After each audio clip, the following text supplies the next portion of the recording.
আসসালামু আলাইকুম সুপ্রিয় দর্শকবৃন্দ, ইলেকট্রো আইডিয়া চ্যানেলের পক্ষ থেকে আপনাদের সবাইকে স্বাগতম। আপনাদের মাঝে আরেকটি নতুন ভিডিও নিয়ে উপস্থিত হলাম। আজকের ভিডিওতে আমি আপনাদেরকে দেখাবো কিভাবে লেড অ্যাসিড ব্যাটারিতে আপনারা পানি দিবেন। সঠিক নিয়মগুলো আপনাদেরকে জানানোর চেষ্টা করব, তাই ভিডিওটি সম্পূর্ণ দেখার অনুরোধ জানাচ্ছি। তো দর্শকবৃন্দ, আমার যে লেড অ্যাসিড ব্যাটারি রয়েছে 30 অ্যাম্পিয়ারের, সেই ব্যাটারিটির পানির লেভেল লেয়ারের নিচে চলে এসেছে। এখানে যে লেয়ার লেভেলের দাগটা দেখতে পাচ্ছেন, পানির লেভেল ঠিক এটার নিচে চলে এসেছে, যার কারণে আমি এখন এই ব্যাটারিতে পানি যুক্ত করব। তো এখানে পানি দেওয়ার কিছু নিয়ম কানুন রয়েছে, সেগুলো আপনাদের মাঝে আমি একে একে শেয়ার করব। আপনাদেরকে অবশ্যই ব্যাটারি সম্পূর্ণ চার্জ হওয়ার পর পানি দিতে হবে। ব্যাটারি যদি চার্জ না থাকে বা মাঝখানে চার্জ অবস্থায় থাকে, সেক্ষেত্রে আপনারা পানি দেওয়া থেকে বিরত থাকবেন। অবশ্যই ব্যাটারি যখন ফুল চার্জ হয়ে যাবে ঠিক তখনই পানি দিবেন। এখানে অবশ্যই ডিস্টিলড বা ডিআয়োনাইজড পানি ব্যবহার করতে হবে। নলকূপ বা কলের পানি এখানে ব্যবহার করা যাবে না। নলকূপের পানিতে খনিজ পদার্থ থাকে, যেগুলো ব্যাটারির প্লেটগুলো নষ্ট করে দেয়। তাই অবশ্যই এখানে ডিস্টিলড ওয়াটার ব্যবহার করবেন, যেগুলো আপনারা ব্যাটারির দোকানে অবশ্যই পেয়ে যাবেন। দাম খুব একটা বেশি না। ব্যাটারির কেপগুলো খোলার সময় অবশ্যই সতর্কতা অবলম্বন করতে হবে, কোনোভাবে যেন অ্যাসিডটি হাতে না লাগে। যদি লেগে যায় পর্যাপ্ত পরিমাণ পানি দিয়ে হাত ধুয়ে নিতে হবে। তা আমি আমার ব্যাটারির সমস্ত কেপগুলো খুলে নিলাম। এবার আপনাদেরকে আমি একটু পানির লেভেলটা দেখানোর চেষ্টা করব।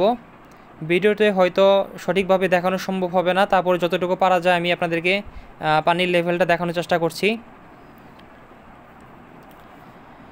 হ্যাঁ বন্ধুরা, দেখতে পাচ্ছেন আমাদের ব্যাটারির পানির লেভেল অনেকটাই নিচে চলে গিয়েছে। যেহেতু ব্যাটারির সোলারের সাথে কানেকশন রয়েছে, এর জন্য কিছুটা বুদবুদ দেখতে পাচ্ছেন। তো মোটামুটি ধরতে গেলে সবগুলো সেলেই সমপরিমাণ পানি শেষ হয়েছে। দুই একটা সেলে অধিক পরিমাণ পানির লেভেল নিচে চলে গিয়েছে। আমি যদি আপনাদের দেখানোর চেষ্টা করি, এখানে 1 নম্বর সেল এবং 3 নম্বর সেলে লেভেলটা খুব নিচে। তো আমাদের এই সেলগুলোতে একটু বেশি পরিমাণ পানি দেওয়া লাগবে। এখানে ব্যাটারির গায়ে একটি লেভেল লেয়ার দেখতে পাচ্ছেন, একদম খোদাই করে দাগ দেওয়া রয়েছে। তো এই লেভেলটার বরাবর আমাদেরকে পানি দিতে হবে প্রত্যেকটা সেলের জন্য, এটার সমপরিমাণ লেভেল থাকে। তো সতর্কতার সাথে এটাকে আমাদের ফিল আপ করতে হবে।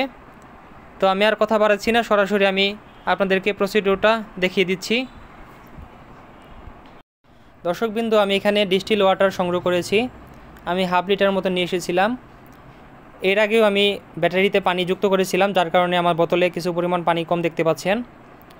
তো আমি এখানে ফানেল ব্যবহার করব। ফানেলের সাহায্যে আমি এখানে পানি ঢালার চেষ্টা করব। আপনারা চাইলে এখানে 10 ml সিরিঞ্জও ব্যবহার করতে পারেন, ফার্মাসিতে অ্যাভেলেবল পেয়ে যাবেন। তো আমার কাছে এই মুহূর্তে যেহেতু ইনজেকশন নেই, সেজন্য আমি ফানেলের মাধ্যমেই পানি দেওয়ার চেষ্টা করতেছি। তো একটু সতর্কতার সাথে পানি ঢালার চেষ্টা করবেন, যেন সবগুলো সেলের লেয়ার একই রকম থাকে, কোনোটাতে পানির পরিমাণ বেশি যেন না হয়। সবগুলো সেলে আমি কিছু কিছু পরিমাণ ঢেলে দিলাম। এবার আমি লাইটের মাধ্যমে দেখার চেষ্টা করব লেয়ার ঠিকমতো এসেছে কিনা।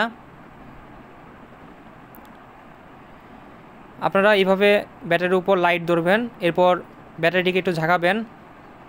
দেখতে পাবেন যে ব্যাটারির উপর আপনারা একটা পানির ঢেউ দেখতে পারবেন, সেই অনুযায়ী বুঝতে পারবেন যে পানির লেভেলগুলো ঠিক আছে কিনা। তো আমি এখানে দেখতে পাচ্ছি আমার 3 নম্বর সেলে পানির পরিমাণটা একটু কম, লেয়ারের থেকে নিচে আছে, যার কারণে আমাদের এই সেলটাতে পানি দিতে হবে। তো পুনরায় আমি এখানে আরেকটু পানি ঢেলে দিচ্ছি।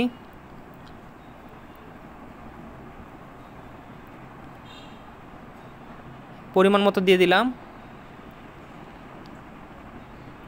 এবার আমরা আবার দেখব এবার ঠিক আছে কিনা। হ্যাঁ দর্শকবৃন্দ, দেখতে পাচ্ছেন এবার একদম ঠিক মতো এসেছে। অন্যগুলো আমরা পরীক্ষা করব একইভাবে। দর্শকবৃন্দ, সবগুলো সেলেই লেভেলটা ঠিক আছে। তো এরপরে আবার কতদিন পর আপনাদের পানি দেওয়া লাগবে সেটা আমি আপনাদেরকে বলে দিচ্ছি। এটা ডিপেন্ড করে আপনাদের ব্যাটারির লোড, কী পরিমাণ লোড ব্যবহার করতেছেন সেটার উপরে। যেমন আমার ব্যাটারিতে তেমন একটা লোড যায় না, ধরতে গেলে 2-1টা ফ্যান চলে মাঝে মধ্যে। সেক্ষেত্রে পানির লেভেলটা খুব একটা বেশি নিচে আসে না। যদি পর্যাপ্ত পরিমাণ ব্যবহার করেন, সেক্ষেত্রে খুব দ্রুত পানি শুকিয়ে যায়। তো আপনারা 1 মাস পর পর চাইলে এই ব্যাটারিটি চেক দিতে পারেন। লক্ষ্য রাখবেন কোনোভাবেই যেন ব্যাটারি পানি পর্যাপ্ত পরিমাণ শুকিয়ে না যায়, এতে করে ব্যাটারির সেলগুলো ড্যামেজ হয়ে যাবে। তাই ব্যাটারিটা যদি ভালো রাখতে চান তবে অবশ্যই আপনাদের নিয়মিত 1 মাস পর পর ব্যাটারির লেভেলগুলো চেক করবেন। আর অবশ্যই ব্যাটারি ফুল চার্জ অবস্থায় পানি ঢালবেন, এতে করে ব্যাটারি কন্ডিশন খুবই ভালো থাকবে। ভিডিওটা আমি এখানে শেষ করছি। সবাইকে ধন্যবাদ।